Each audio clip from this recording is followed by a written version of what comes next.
Wetter pone po plăviula.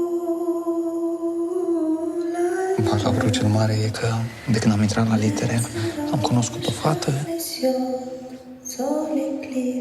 Mă mai iubești? Mă mai gândesc.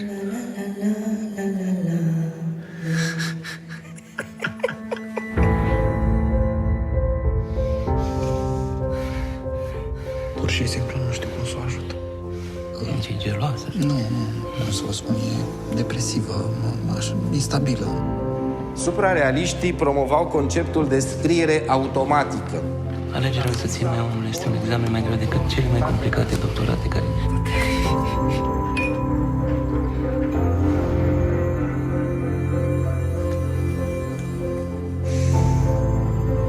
Că e, nu o să-ți vezi de treaba ta, te ții după curuie de Moldova. Băi, cine ți-a zis? Nu-ți viața singur, înțeles?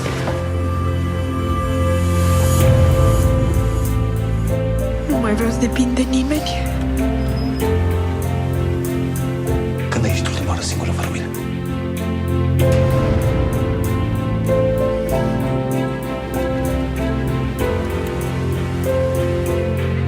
Cred că nu ai iubit niciodată. Ești complet paranoia. Fata asta e pentru tine ca o necunoscută.